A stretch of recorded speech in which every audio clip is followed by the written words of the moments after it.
macam suku bangsa. Setiap suku bangsa mempunyai kebudayaan yang berbeda-beda satu sama lain.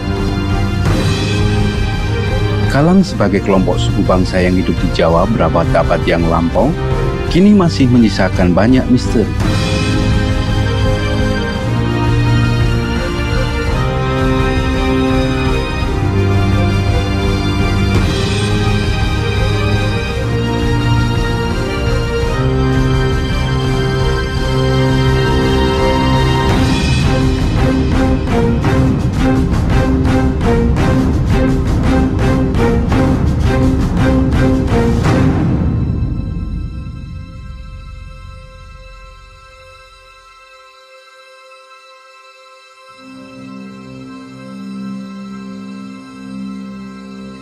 Kalang yang telah hidup sejak sebelum masuknya bangsa-bangsa asing ke wilayah Nusantara merupakan kelompok suku yang mempunyai adat istiadat, sistem budaya, dan sistem sosial yang berbeda dengan kelompok lainnya di Jawa. Kalang itu sendiri tumbuh dan berkembang menjadi satu kelompok eksklusif. Eksklusivitas itu sebetulnya karena pertama mereka memiliki tradisi kepercayaan yang berbeda dengan tradisi Jawa pedalaman dan Jawa Pantura yang sudah mulai masuk Islam, karena mereka sebenarnya kan berasal dari kepercayaan Hindu yang masih tersisa. Kemudian karena eksklusivitas kepercayaan itu dilanjutkan dengan eksklusivitas genealogis, jadi mereka menikah di antara mereka itu sendiri, jadi menikah secara kekerabatan. Kemudian yang ketiga, pada perkembangan lebih lanjut mereka merupakan kelompok-kelompok yang karena berbeda, dianggap berbeda, maka ada kecenderungan dikucilkan oleh kelompok-kelompok di sekitarnya. Tapi siapa sebenarnya orang Kalang? Sampai saat ini belum ada penelitian yang menunjukkan sebenarnya mereka ini realnya siapa. Hanya ada mitos A, mitos B, mitos C, dan sebagainya yang secara historis menurut saya justru itu menguatkan bahwa mereka itu sebenarnya orang asing, bukan bagian dari masyarakat setempat. Masuknya pengaruh asing seperti agama Hindu, Buddha, Islam, dan budaya Barat relatif tidak mengubah tradisi Kalang yang telah mengakar kuat. Mereka memiliki sistem religi yang berbeda dengan kelompok mayoritas. Dalam kehidupan sosial, mereka termasuk kelompok marginal yang dianggap kurang penting. Dalam studi antropologi, mereka disebut kelompok peripatetik.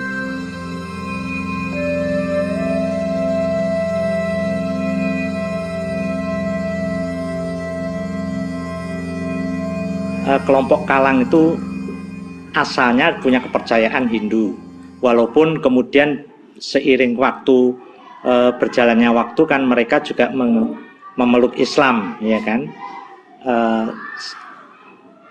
Pada saat memeluk Islam pun masih meneruskan tradisi-tradisi Hindu, seperti misalnya kalau ada keluarga meninggal, kalau Hindu kan dibakar, tetapi ketika memeluk Islam mereka masih melaksanakan apa yang disebut dengan upacara kalang obong.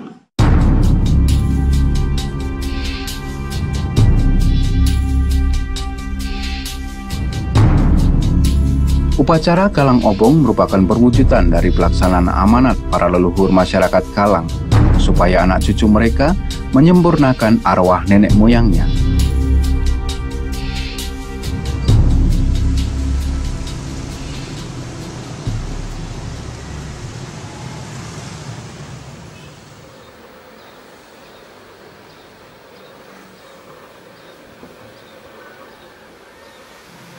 Menawi wonten piyantun ingkang seda meninggal, menika menawi tesih nguri-uri tradisi utawi budaya, menika dipun lestantunaken badhe bidalipun jenazah, menika dipun besem upaminipun ingkang saben dintenipun dipun agem, wiwit saking ageman, upami ngagem kaca tingal ya kaca tingal. Lajeng menawi unjukan menika saged dipun Lak wonten to coglok. Menika ingkang khusus kagem ingkang meninggal menika, lajeng upami ingkang tetanen menika nggih mangke arit nggih saged, lajeng pacul nggih saged menika dipun besem. Ingkang damel sesaji menika dukun putri. Namun kedah nggih turunipun upami menika mboten kagungan putra, nggih mangke mendhet kepenaan saking putri dumugi saklajengipun. Lajeng ingkang damel pepetane kados dene blabak nggih, namung blabak ingkang boten wonten socanipun. Soca menika ingkang boten wonten lubang-lubangipun. Menika namenipun damel puspa. Menika turun saking kakung. Dados menawi ingkang damel sesaji menika putri, ingkang damel puspa menika kakung. Tradisi obong menika sarananipun kejawi wonten sesaji ingkang macem-macem werninipun, upaminipun pisange mawon 3 dasa 3 tangkep, lajeng ron sak wernenipun ron, lajeng polo-polo kependem, polo kebandul menika nggih sak wernenipun. Menika lajeng wonten 1 kewan. Menika nggih wonten bebek, wonten mentok, wonten ayam. Menika ingkang kangge sesaji. Lajeng kejawi menika umumipun nggih mboten kados dene keharusan naming ingkang bakena kedah mbeleh maisa utawi kebu. Selain upacara kalang obong, golongan kalang juga mempunyai tradisi atau adat perkawinan yang berbeda dengan orang-orang suku Jawa pada umumnya. Dalam hal perkawinan, mereka menganut sistem endogami genetis, yaitu perkawinan yang dilakukan hanya sesama golongan kalang atau sedarah. Orang kalang itu zaman dulu pernikahan itu masih terikat. Jadi orang kalang kalau nikah juga harus orang kalang. Mereka memang berpegang teguh pada endogami itu. Artinya itu menjadi alat untuk memperluas ekonomi mereka juga. Pertama, kalau satu keluarga menikah dengan keturunan dari keluarga kalang yang lain, artinya masih dalam skup kalang, itu mereka di awal pernikahan ada support untuk modal usaha. Tetapi ketika orang kalang kemudian memutuskan menikah dengan orang di luar komunitasnya, di luar kalang, nah modal yang seperti ini tidak diberikan. Yang kedua juga mereka biasanya tidak dianggap sebagai orang kalang lagi, dan dia tidak punya hak untuk mendapatkan kalang obong lagi, ya, hak untuk itu. Seperti saya saja, saya itu dengan adik sepupunya ayah saya, suami saya. Anjir nyun sewu nggih, simbah-simbahna rumiyin iki kudu oleh iki. Kowe tak naik sawah. Saking mbah buyut kula, kowe tak naik sawah 1/2 hektar. Ning kowe kudu oleh iki. Nah, itu pundi kalau semanten nek ora manut dadi godhong moh nyuwek. Dadi banyu moh nyawuk.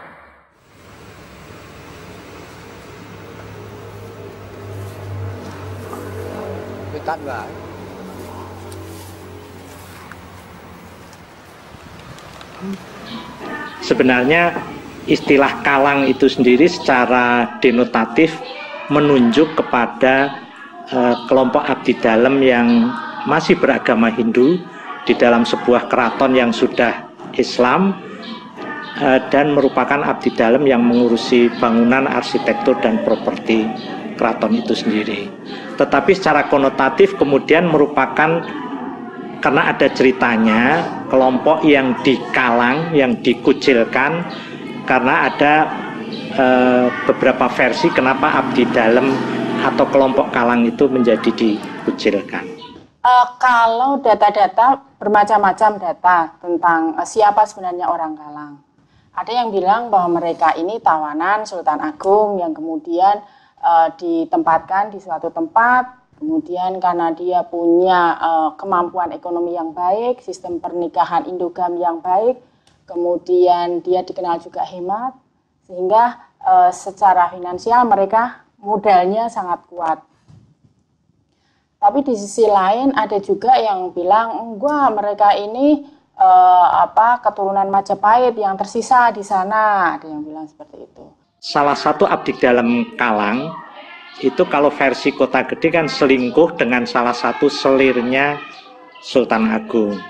Nah kemudian perselingkuhan itu kemudian diketahui oleh Sultan Agung, akhirnya diusir dengan tidak hanya yang berselingkuh tetapi dengan seluruh kelompoknya, dan ditempatkan di wilayah yang sebetulnya di luar wilayah keraton, yaitu kalau di Kota Gede itu yang sekarang dikenal dengan nama Tegal Gendu.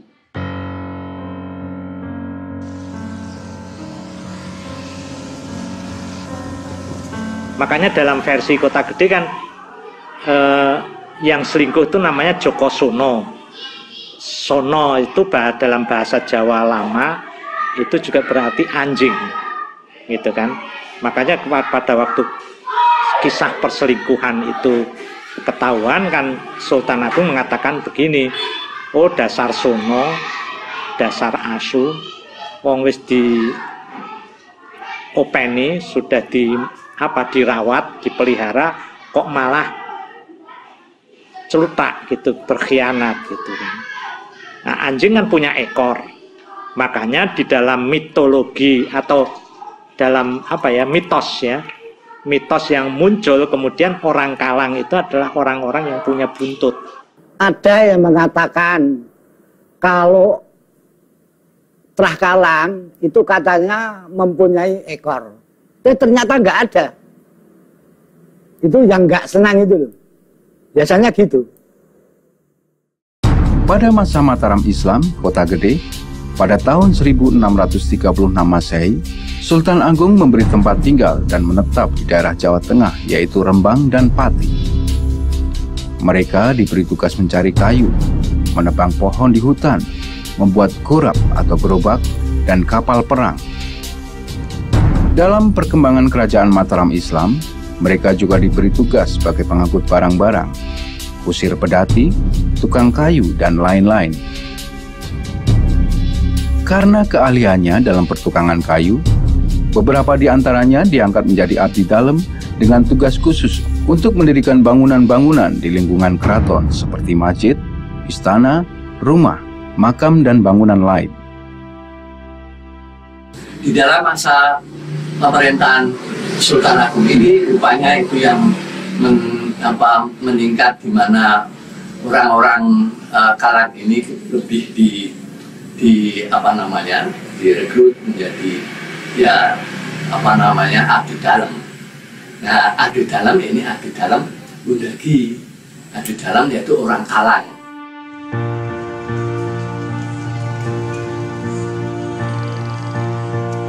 Kota Gede merupakan wilayah di Yogyakarta yang hingga saat ini menyimpan sejuta sejarah dan misteri dalam perkembangannya.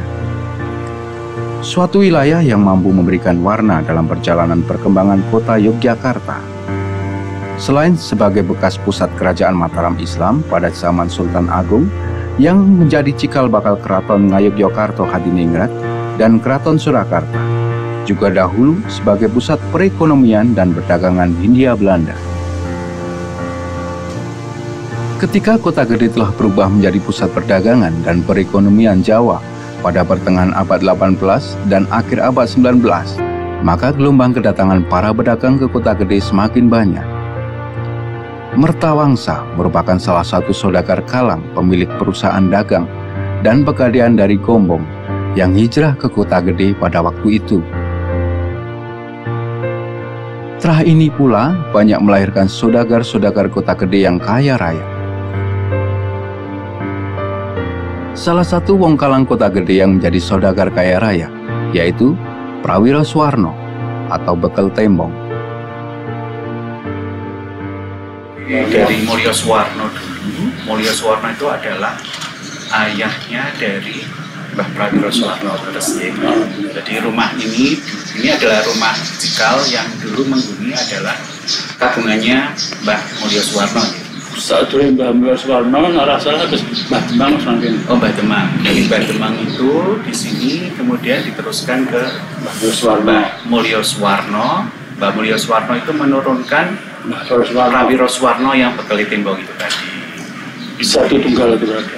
Ya, tunggal. Iya, tunggal. Keluarga ini semakin kaya ketika mendapat hak mengelola rumah gadai di wilayah Keraton Surakarta, termasuk Kota Gede.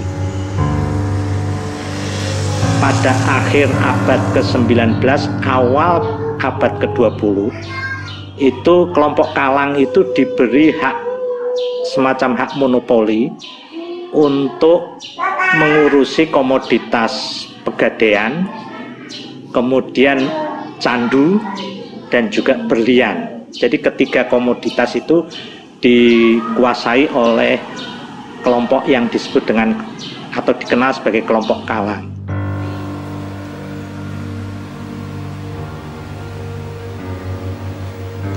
Dados menika makam saking Trah Prayadranan. Nggih. Menika saking Trah Prayadranan menawa kathah-kathahipun. Nyun sewu mboten wonten ingkang dados pegawai negeri. Sekolah paling mboten nggih namung dumugi sekolah lanjutan atas menawi rumiyin. Lajeng usahanipun kathah-kathahipun wonten bidang pegadaian. Meh saben kita menika wonten. Namung mboten bikak wonten toko. Dados Mas Berlian mboten bikak wonten toko. Namung wonten dalem mangke sok pun pendeti.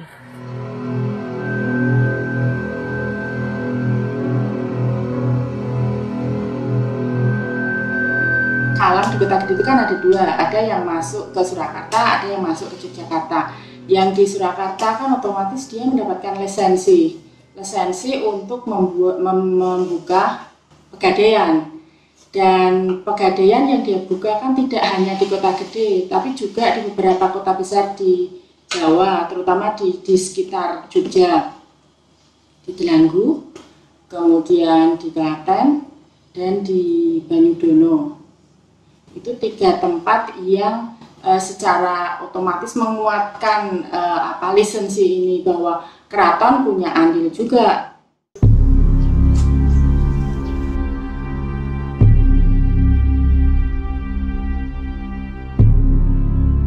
Belum lama ini saya berkunjung ke Lasem di pantai utara. Ternyata di sana juga ada catatan mengenai kerjasama perdagangan candu antara pedagang-pedagang opium di Kota Gede, pedagang opium atau candu di Kota Gede dengan pedagang candu di Lasem yang kebanyakan Cina. Dan pada masa itu Lasem disebut sebagai corong opium Van Java.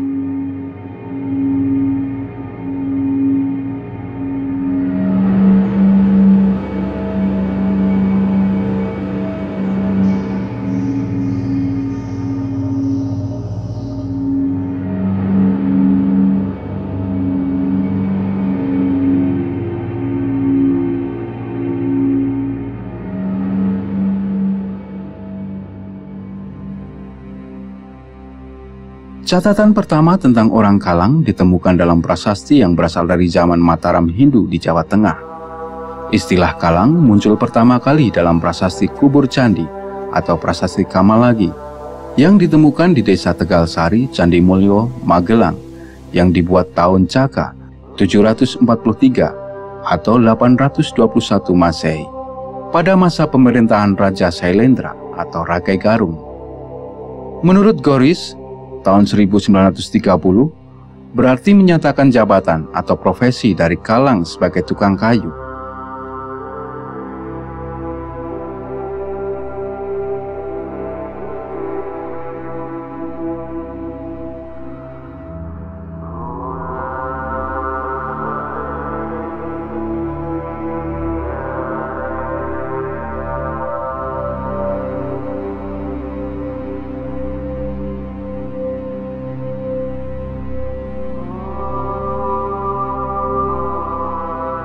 Istilah Kalang terus berlanjut pada prasasti-prasasti periode Jawa Timur, Dalam prasasti Piagam Tambang yang diumumkan oleh Raja Majapahit, Hayam Wuruk, yang dibuat tahun 1358 Masehi, menyatakan bahwa kalau tukang tambang memuat sebuah pedati kalang dan kalau muatannya, apapun isinya, jatuh di air, maka tukang tersebut tidak dapat dituntut.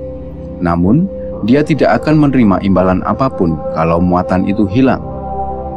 Isi prasasti ini menjadi bukti bahwa peranan dan profesi orang kalang pada zamannya cukup penting. Ketika Majapahit runtuh, itu kan karena masuknya Islam, mulai munculnya Islam, maka orang-orang Hindu kan yang dari Majapahit melarikan diri ke Bali. Makanya orang-orang Bali mengatakan mereka orang Mojopahit, sementara orang Bali sendiri yang asli itu seperti di Tenganan, Trunyan mengatakan kami Baliari.